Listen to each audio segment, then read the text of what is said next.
No matter what the movies tell you, he does indeed have more bad guys than just Lex Luthor. He's Superman, the Man of Steel. The apex superhero his rogues gallery is actually sick as hell.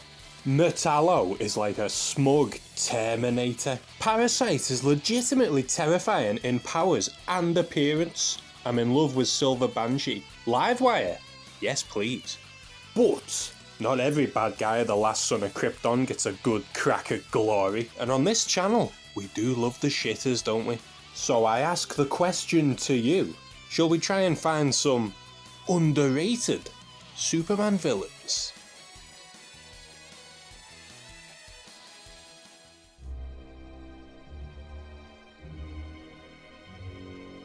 First, in Superman issue 7, we've got Rampage, and you know what, Clark? Some fellas would pay for this treatment. The drama begins when the Daily Planet sponsors a contest to find us. Hang on, they're all in spacesuits, but they still managed to put Lois Lane in a thong, 1 page in, and I'm already interested. What was I saying? Oh yeah, the drama begins when the Daily Planet sponsors a contest to find a power source free of pollution, something doctors Kitty Faulkner and her partner Tom Moyers believe they've accomplished with their bioenergy actualizer. Their machine is powered by life itself, but in such an early state, Dr. Moyers thinks death might be more likely. It multiplies itself time and time again, constantly growing until it's surely too powerful to sustain itself. Tom even slaps the machine to cause a fault. Dickhead, are you trying to kill us all? This is Metropolis, mate, you're supposed to have hope. And I hope that this lot have their affairs in order because the machine explodes. A device eternally replicating pure power has just blown up in the middle of Metropolis, spewing sheer energy all across the lab. So you know who this looks like a job for, don't you? Jesus Christ, he's shredded. The flames rage around Superman, and the force of the raw energy even gives the Man of Steel pause. But his mind's as powerful as his muscles. Superman flies around the source of the inferno, catching it in a man-made tornado to suck out all the flames, but that just leaves this bubble of raw power. Though, luckily, that itself seems to lower and shrink as if it's being absorbed. And there, standing in the rubble, is our first super foe of the day, a huge, pulsating, punk rock as hell super babe. Superman approaches, but his desire to help backfires when a startled Rampage attacks with enough force to dent even a Man of Steel. Whoever this lady really is, she's got enough strength now to toss around Superman. This just got dangerous. If this thoughtless creature got loose in Metropolis, who knows the damage she could do? Superman is such a nice fella, he doesn't want to hurt this woman even after she's already given him a good slapping. He wraps the rampaging rogue up in steel, but surely this won't hold her for long. Dr. Moyers is still alive. The pessimistic physicist has dreadful news for Superman. The monster, this brutish babe burning hot with power, is none other than Clark Kent's work friend and possibly more. Lois Lane. Lois's body must have absorbed the stray energy from the bioenergy actualizer when it exploded, pumping her body with never-ending power, and it gets worse. Her power will keep increasing until her body can't contain it. She's going to explode in a burst of solar destruction, and there's nothing science can do to stop it. Oh, and also she's loose again. Now she's even bigger than before. Jackpot. Now he knows who he's truly up against. Superman really doesn't want to hurt her, but the monster's not so nice. She uppercuts Superman and jumps up and away to escape.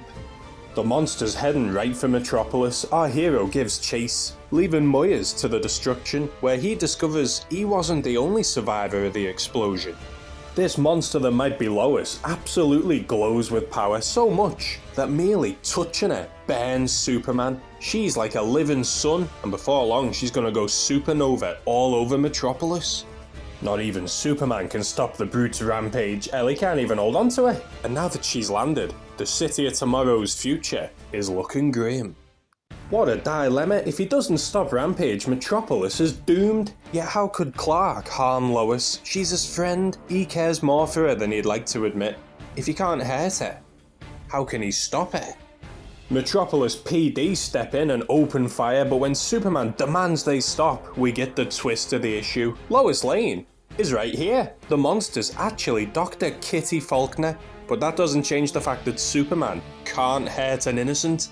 Faulkner grabs the Man of Steel, ready to finally make the Kryptonian race extinct, but her solar-charged body doesn't down Superman, it lifts him up. Through her death grip, Superman absorbs the excess solar radiation from Rampage's body. Burning with power, he siphons away all the deadly energy into himself. Dr. Faulkner returns to her human self, but that golden glow isn't because Clark's become the legendary Super Kryptonian. Now Superman himself is in danger of overloading and exploding. The Man of Steel takes to the skies, getting to a safe distance just in case, to spare Metropolis. Look how cool this looks, dude. Sick art. Superman is now a solar bomb. He's unable to shake off the burning energy, so he flies into a bolt of lightning and detonates. But don't get too excited, Luthor. 3 days pass and Clark Kent returns back to normal and back in action as Dr. Faulkner heals up in hospital. The Rampage is over. Well, round 1 is anyway, because issue 24 has us gear up for round 2. Oh Jesus, she looks like shit, and now she's suddenly blonde. Turns out Dr. Kitty didn't get better after all, the poor girl. Perry White is devastated that his newspaper's competition led to what will surely soon be Kitty's death. And, though money is tight, he promises to do whatever he can to help.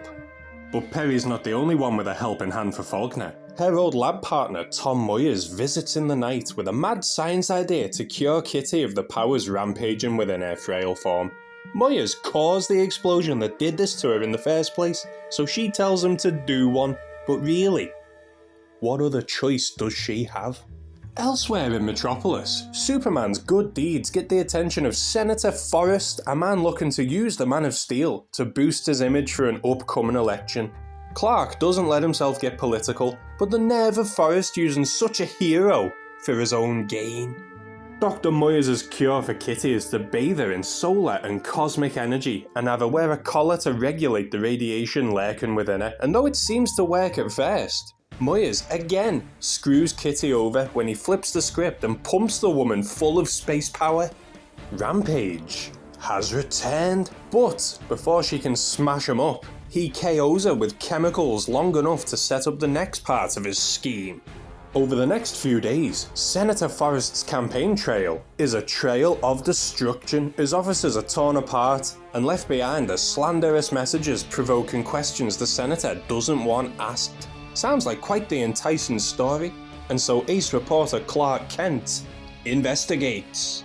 Turns out, in case it wasn't obvious, the mystery saboteur was none other than Rampage, mind-controlled by Dr. Moyers. She strikes at Forrest because the senator used to fund Tom's experiments, and both have enough dirt on each other to put both of them away for years. Through Rampage, Tom keeps himself clean while dragging the senator through the mud. But cloak and dagger tactics can only get you so far, so a rally for Senator Forrest is attacked in broad daylight. Superman swoops in to find Rampage on a... Rampage. Superman hits hard, but even though Rampage isn't burning as hot as the first time, she still stampedes over Superman. Her solar regulator collar even sucks away some of Clark's strength and adds it to Kitty's. Now, Superman himself powers his foe. Crashing down into the subway tracks, Superman can hear Tom's commands over the radio waves, so he knows Kitty isn't in control here. Warnings of overloading the regulator collar tip Superman off a potential way to win. But at what cost? Rampage grabs the third rail and absorbs too much of a charge. That's too much energy she's gonna blow. Superman leaps to rescue the poor victim that is Rampage, but it all ends in a bright spark. Superman, furious, confronts Tom Moyers for what he's done, absolutely pissed off about what's happened to Dr. Faulkner. Tom absolutely shits himself in fear as the frowning Man of Steel stomps closer and closer. But Rampage gets to Moyers first. She's alive, and Kitty seems to finally be in control of her Rampage form now that Moyers' electronic stranglehold on her mind is no more. Superman and Rampage arrest Dr. Moyers and they spill the whole story to the Daily Planet, assuring Tom and Senator Forrest get the punishments they deserve. And it all works out quite well for Dr. Faulkner. Her condition is under control, her life is back in her hands, and the future is looking bright. I wonder what colour her hair's going to be next time we see her. Right, so, an explosion of immense power irradiates a scientist into a muscle-bound freak. Haven't I read this somewhere before? Rampage was quite cool. She was just as much a victim as she was a threat, which made it quite interesting for Superman because he couldn't just punch the problem away. The man's a hero, so no matter what, he's gonna try and save everyone, even if one of them is accidentally burning down Metropolis. And she could go punch for punch with Superman. That is a proper threat. This time Superman won the battle, but with our next villain, he's gonna have to win the war.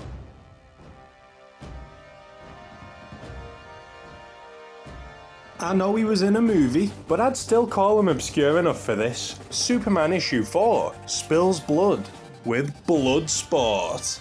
Superman's pal Jimmy Olsen has a date go badly, not because his bed's frigid or nothing, but because some lunatic shoots up the diner. Bullets fly and the bodies hit the floor. The masked man named Bloodsport rambles about how him and Mickey didn't get their cans blown off in Vietnam for Americans to get fat and lazy. If they don't start getting real shit done, if they don't stop wasting the sacrifice the boys in Nam made, more blood will flow. Is that a bird? Is that a plane? Oh no, sorry, it's Superman.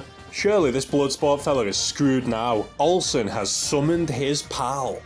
Superman sees the death left in this new foe's wake, and he is not happy. This looks like a job for Superman. And he won't be alone. Metropolis Police Captain Maggie Sawyer backs the Man of Steel up. They know Bloodsport will strike again. But when? Where? Superman's supervision lets him track the killer, and the only sport Bloodsport will be playing will be Don't Drop the Soap. Bloodsport strikes at a nearby bowling alley. What a pun. But now, he'd better split, because here comes Superman. Bloodsport must be insane, dude, because he takes a hostage right in front of Superman. He takes a hostage. You're just gonna piss him off even more, dude. I think, to Bloodsport, Superman represents the laziness of Metropolis's citizens. They don't bother saving themselves because Superman does it for them. If things are gonna change, the Man of Steel needs to eat a bullet. It's Krypton's last son versus Bloodsport's last gun. And of course our solar-powered saviour stops the high-caliber killer by throwing Bloodsport's cannon aside. Bloodsport refuses to surrender though. He again goes on about his sacrifices in Vietnam before somehow drawing another gun from nowhere. The weapon materializes from nothing, and that's not the only surprise Bloodsport has in store for Superman. The trigger is pulled and a bullet of raw kryptonite pierces the Man of Steel. Superman goes down, and there's more where that came from. Bloodsport reloads his kryptonite ammo and prepares to point-blank blast our hero away. Until Jimmy Olsen, the sickest bastard in all of DC, the absolute legend himself, aims at Bloodsport through the sights of his own discarded cannon. At this rage, the bandana-wearing baddie would be reduced to nothing but a red smear. But a man like Bloodsport is never unarmed. He swallows his pride and vanishes with a smoke grenade, leaving Superman alive. Barely. Hours later, the surgery was a success. The kryptonite has been removed from the Man of Steel. But where did an unhinged assassin like Bloodsport get a chunk of the one thing that can hurt Superman? He must have a benefactor. And Superman has a pretty good guess who it could be. Oh, hang on, this is the wrong music. Sorry, I see a chubby bald dude and my mind goes right to Fisk. Lex Luthor. His plot to create a high-tech terrorist has backfired upon the people of Metropolis. Bloodsport has gone rogue, and now Lex has no choice but to wash his hands of him. The Psycho Soldiers campaign of TERRA comes to an end when Superman again catches up to Bloodsport. But Bloodsport isn't asked. He claims he can manifest any weapon he needs, and his unorthodox arsenal just might even be enough to slay Superman. But guess what saves the Man of Steel? Lex Luthor! His goons have come to confiscate the weapons and powers Lex bestowed upon Bloodsport. But will he hell come quietly? He sacrificed too much in Nam to give up now. Before Luthor's goons can seize the weapons, they get blown to bits by Bloodsport's bazooka. Not even Superman was fast enough to save them from the teleporting rocket launcher. Wait, teleporting? That's it. Bloodsport hasn't been creating these weapons, just summoning them. Superman uses his heat vision to supercharge the air around Bloodsport, shorten out whatever device teleports the guns to his hands. But it's not over yet. Bloodsport has one final weapon, his power pack. Bloodsport can blow this entire city up with the ordnance it contains, and he won't listen to Superman. Fortunately for Metropolis, there is someone he will listen to. Mickey. Bloodsport's heavily disabled younger brother lost all of his limbs in Vietnam while he was there, in his brother's place. Bloodsport had dodged the draft, and his eager younger brother had paid the price for him. Driven mad by the grief, Bloodsport finally calms down and realizes the war is no game. What a twist, eh? He wasn't fueled by patriotism or revenge, but devastation at what his reluctance to fight had done to his family.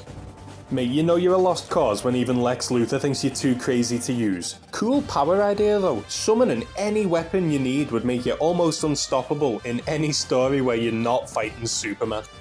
But seriously, this was just guns against a Man of Steel. A guy with just guns, even high-tech guns, could never take down Superman. Could he?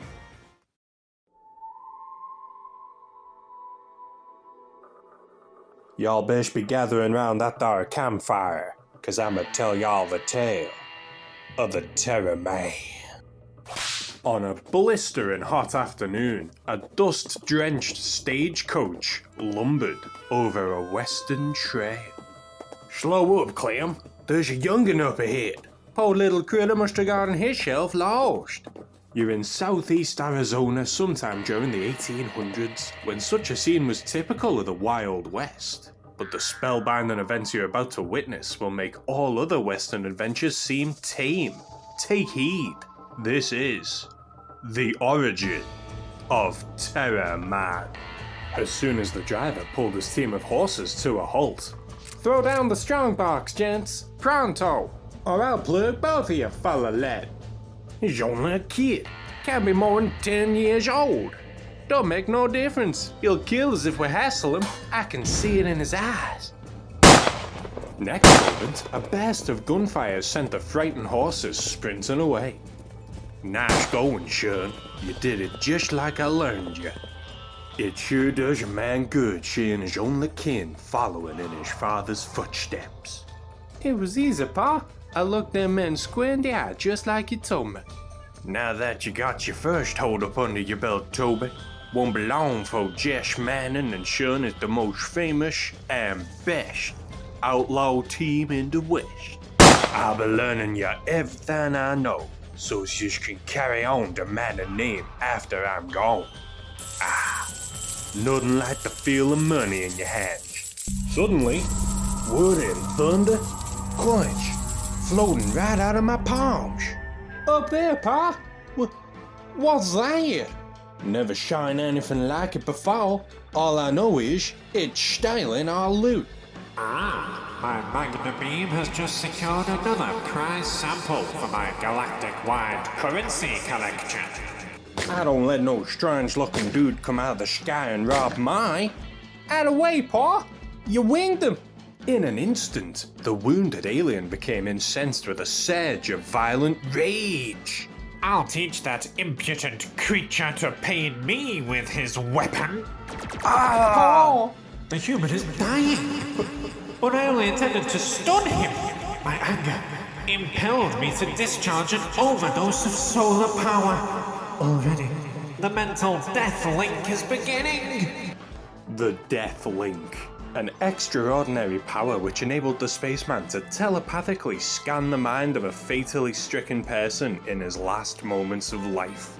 All the innermost thoughts, memories, ambitions of this Earthman, Jess Manning, flashing into my mind.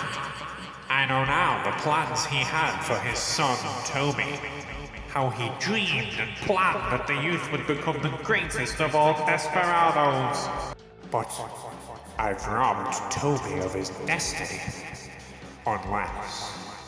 Though the alien was a ruthless, conniving bandit, breaking the laws of many planets to amass his collection, he was not a killer by nature. Beset with guilt, he made a vow. I'll take his father's place, adopt the orphan and make him my apprentice, teach him my super skills, arm him with my ultra weapons. But I cannot expect the youth to accept me, knowing I killed his father. With this hypnotic grin, I'll erase that incident from his memory, substitute a story of my own. My pa is dead. Somebody killed him. I instantly assimilate other languages, so I'll use this region's vernacular. It was the law what done it, boy. I seen the sheriff gun him down. And so, the pair roamed the galaxy together as the currency criminal pillaged planet after planet to add to his hoard of currency. Always, the space bandit patiently took time to instruct and equip his Earthling prodigy. What have you stuck to my innards? A miniature oxygenator thermostat. It will enable you to breathe and be comfortable in the vacuum of space and on any unearthly planet. Yet he never forgot his adopted apprentice was still deeply ingrained with the culture of Earth's Old West. I just taught him how to use an energy lasso, and already he's capturing that young Argluvian space steed with it. By the time it is a full-grown stallion, the boy will be a man of Earth, TERRA man. And with the aid of the spacecraft's far-reaching monitorscopes, the growing youth could observe his home planet periodically. That strange god Superman's the most idolized hero on Earth. The world's changed so much in the short time since I left. There must be forces at work I do not understand. One day, as the majestic steed carried its master through space, its wings beaten against the force of solar winds. I'm riding to steal some rare coin pieces from yonder planet Bexar. This is the first time my mentor hasn't come along. He's testing to see if I can pull a job on my own. When the Western desperado charged in, he set off an intricate alarm system. Mounted Marauder. He and his partner have raided every other planet in our sector. So now he comes for our money. Prepare to fire the cosmic cannon. But even as sights were being leveled at him, this stuff tastes like chewing tobacco, but it's actually a magical herb that gives me the power to temporarily create any form of matter my mind dreams of. Gee, because that monstrous beast devours us. Ha ha. I figured a fish inside like that Gila monster of Earth would scare him off. Now to take this loot back to the collector and show him what kind of man he's raised in tootin. Back at the Flying Saucer. An impressive haul, my son. It warms me with pride to see you carrying on in my style. My real father had similar words long ago, back on Earth. The day you killed him, I've been waiting years to pay you back. Ah! I'm dying, but you must tell me how you knew. My hypnotic grin should have erased the truth from your memory. It would have, had it not been for the sacred message my father left behind just before he died. At first I was too young to understand its meaning. Not until I grew older did I realize that my father had scrawled a rough diagram of your ship, with a bullet, the symbol of death, planted into it. He was naming his killer for me. I bided my time, waited till you taught me everything you knew. All these years you never suspected you were trying in your own murder. Now, back to my own world, to carry on as Pa wanted me to. And my first job will be to destroy the leading symbol of law and justice on Earth, Superman. Earth isn't big enough for the two of us. The city of tomorrow gets visitors from the past when a stagecoach causes enough traffic for Superman to get involved, but apparently Big S is exactly what these two cowpokes are a hankering for. I'm not going to do the whole segment in a shit cowboy voice, but I probably will be slipping back and forth. These outlaws hand Superman a heavy lockbox and vanish like ghosts. Spooky as hell, but that's not the only surprise in store for Big Blue. Superman uses his X-ray vision to investigate the box, but blast us to smithereens that there's dynamite hidden within, and the high-powered beams from Superman's eyes light the fuse. A super throw into the sky clears the explosives of endangering any innocents, but the Big Bang leaves a message in the clouds for Superman. Earth ain't big enough for the two of us. By sundown tomorrow, y'all be dead. But this mysterious challenge isn't all that plagues Superman. I'm sorry to tell you, but Superman is actually quite sick. Now this is the first I've ever heard of this, but apparently since he was little, Superman's been afflicted by sudden pain and sadness alongside losing control of his powers whenever his subconscious mind is reminded of planet Krypton. Apparently, and this is quite the lore dump, birthdays on Krypton are times of sadness and reflection where the Kryptonian mourns and cries. I've never heard this trivia before. What the hell? Even though Kal-El wasn't raised there, on a molecular level, he also suffers from this birthday curse. And I suppose it's his birthday today. And what better way to celebrate than a death battle, as he awaits his mystery opponent. The shakes and the sickness also approach. What will prove more deadly? This super period, or the Terror Man? Jesus, look at this panel. This is some apocalypse shit. It's high noon, Superman. Despite his Kryptonian PMS, Superman meets the challenger head-on, the rootin tootin Superman shooting bandit known as Terror Man. But as Kal-El begins to warm up, the pain hits hard.